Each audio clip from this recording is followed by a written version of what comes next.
Castlevania was released on September 26, 1986 for the Nintendo Entertainment System, directed by Hitoshi Akamatsu, whose only credit I could find before Castlevania was on Finalizer Super Transformation, an arcade game that was released in '85. Castlevania was released for the Family Computer Disk System, or Famicom, as it was more widely known. Because of how popular it was, the game was re-released as a cartridge for the NES, thus created a successful game franchise that would span many years. Funny enough, this game was released the same year as the 90th anniversary of Bram Stoker's Dracula, a book I actually really love. The game nowadays has seen a lull, with the last Castlevania game being released on September 27, 2021 for Apple Arcade and Mac, that game being Castlevania Grimoire of Souls, and having spiritual successors for this franchise, Bloodstained, headed by the man many consider the true founder of Metroidvania Igavania-style Castlevania, Koji Igarashi. But we are not here to discuss his games this evening. Today, we are here to discuss the original NES classic, Castlevania. Once every 100 years, Count Dracula returns from his slumber to wreak havoc on humanity. It is the duty of Simon Belmont, the descendant of the legendary Belmont clan, to put the Count 6 feet under once more. Yeah, the story is a very simple one, but that's to be expected for an NES game. Not every game can be super complex with limited storage capacity, but when it comes to an NES game, you're not really here for the story. No. You're here for the jank as heck controller wrestling match that was considered gameplay back in the 80s. You control Simon Belmont in this game on his way to kill Dracula. Simon's control is really stiff, kind of like when you've been sitting for a long time and you get up but your leg is asleep. His controls feel like that. His jump really isn't much better. Unlike in Mario, you can't control Simon once he leaves the ground, which leads to a lot of accidental deaths.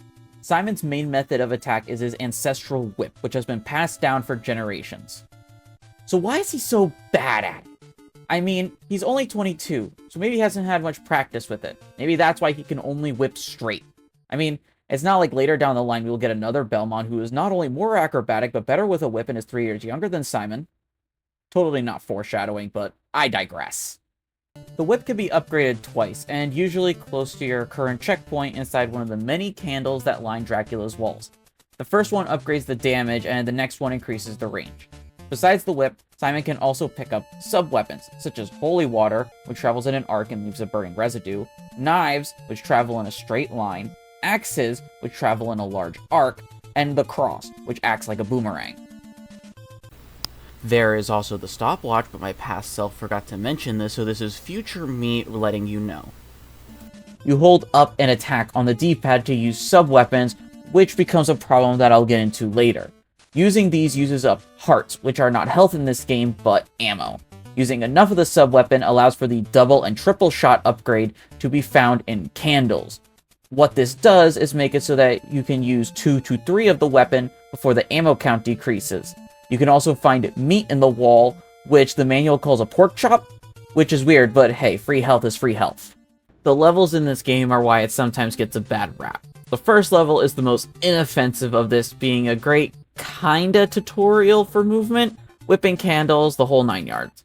The boss is pretty easy too. The problems begin in level 2.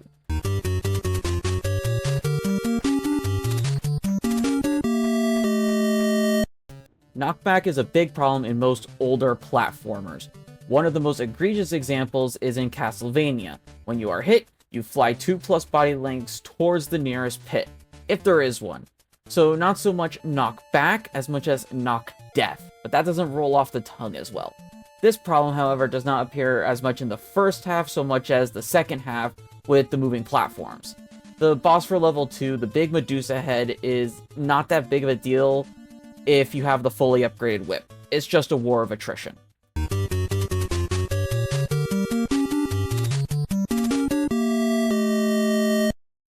Level 3 is where knock death becomes apparent.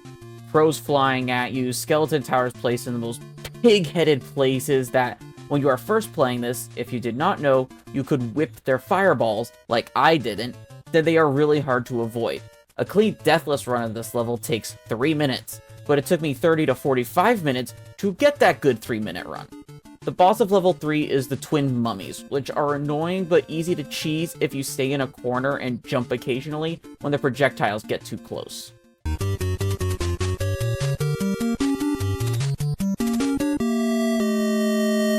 Level 4 is when you start to see more pits than level.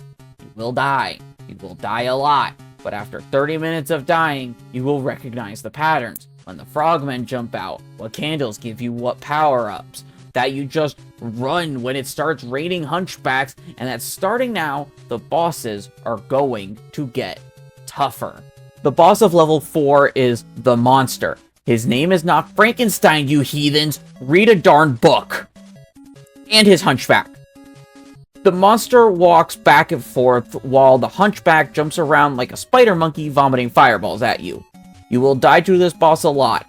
If you die once or twice, the upside is that you probably use the knife weapon they gave you enough times to get the double shot for it when you respawn. My advice, hide in the far left corner and spam the knife. Jump out of the way of fireballs as necessary, but once again, your attacks are able to destroy fireballs.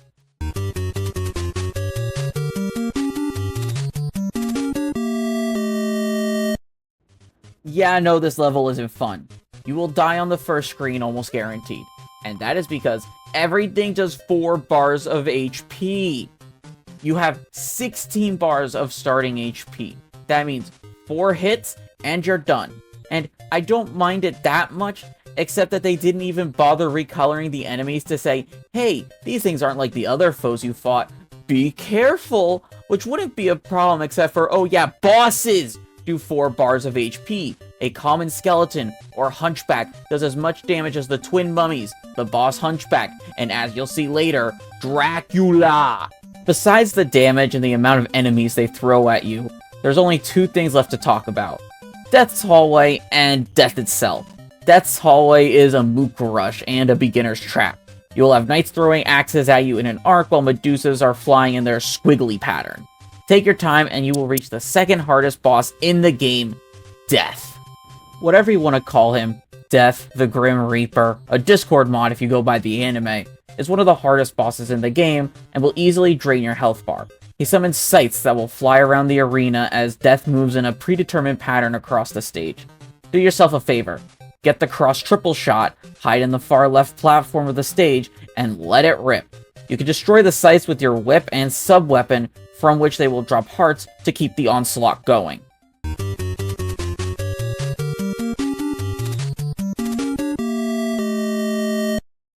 In level 6, there isn't much to talk about.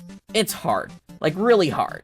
It puts to work not just your patience, but also your reflexes. But, in a way, it's reassuring. Dracula's getting desperate. Really desperate. He's even throwing the first stage boss at you to slow you down. But persevere, and you will reach the final staircase.